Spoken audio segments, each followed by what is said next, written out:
Hello and welcome to another episode of Disney Movie Investigation. If this is your first time watching, welcome to the show.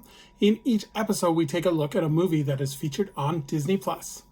On this episode, we're continuing our Halloween month as we take a look at the horror comedy Jennifer's Body.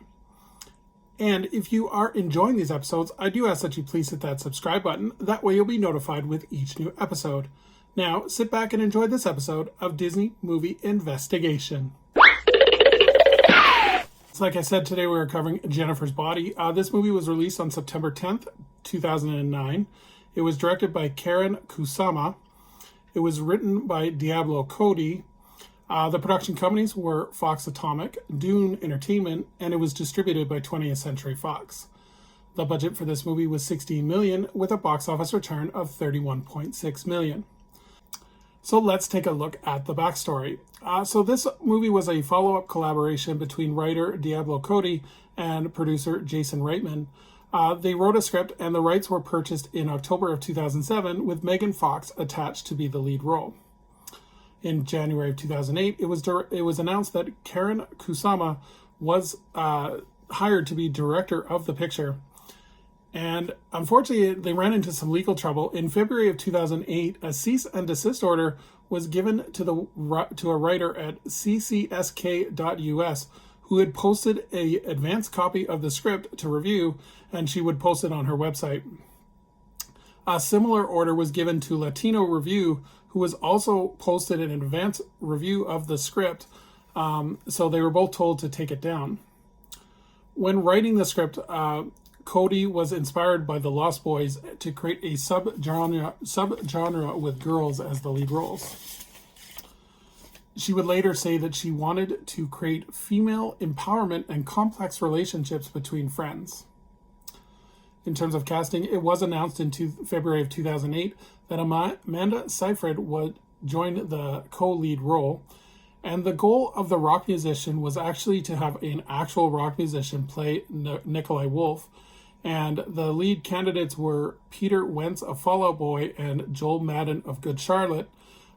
This role, however, would go to Adam Brody of the OC fame, and his singing scenes would be dubbed over. Unfortunately, with the filming of the movie, because of a writer's strike, the filming of the movie was moved to Burnaby, British Columbia at Robert Burnaby Park near Caribou Hill Secondary School. Several other Vancouver schools were also used, including the Vancouver Technical Secondary School, Langley Secondary School, and University Hill Secondary School. The waterfall scene was filmed at Cascade Falls inside of Cascade Falls Regional Park.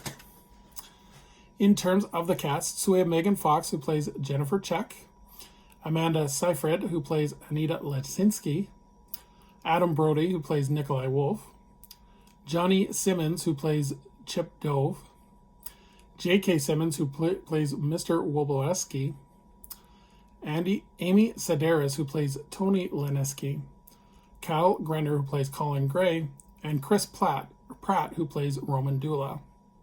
So in terms of the plot, nerdy reserve bookworm Needy Letinsky and arrogant conceited cheerleader Jennifer Check are best friends, even though they share little in common. They share even less in common when Jennifer mysteriously gains an appetite for human blood after a disaster fire at a local bar. As Needy's male classmates are steadily killed in gruesome attacks, the young girl must recover the truth behind her friend's transformation and find a way to stop the bloodthirsty rampage before it reaches her own boyfriend, Chip. In terms of the legacy of the movie, a soundtrack was released by Fueled by Ramen on August 25th, 2009, and the tracks would be from various indie rock and alternative rock bands such as White Lies and Silver Sun Pickups.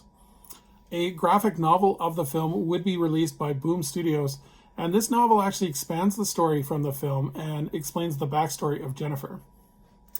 So would I recommend this movie? I think this movie is a miss for me, but I'm also not a teenage boy. Well, not anymore. I think the movie is trying to mix horror and comedy, and it's not very good at doing both. I think they should have picked one, either horror or comedy. Fair warning, this movie is very, very violent and very, has lots of blood and grotesque imagery in it. The sexual nature of the movie is implied, especially with Megan Fox. I think, yeah, the movie should have picked one genre and gone with that way instead of straddling the fence on both. I think the story is a bit of a mess. It's again, I think they were more focused on the imagery rather than telling a good story. So this one, unfortunately, is going to be a pass for me. If you're a fan of Megan Fox and Amanda Seyfried, feel free to check it out. But for me, it's not going to be one that I will repeat view on very often, if at all. So thank you so much for joining us here on another episode of Disney Movie Investigation. I would invite anyone to please leave a comment below on what they think of Jennifer's Body. And as we look forward to our next episode, we're going to be taking a look at another Halloween movie as we take a look at the thriller, The Sixth Sense. So until next time, I hope you have a magical day, and we will see you real soon.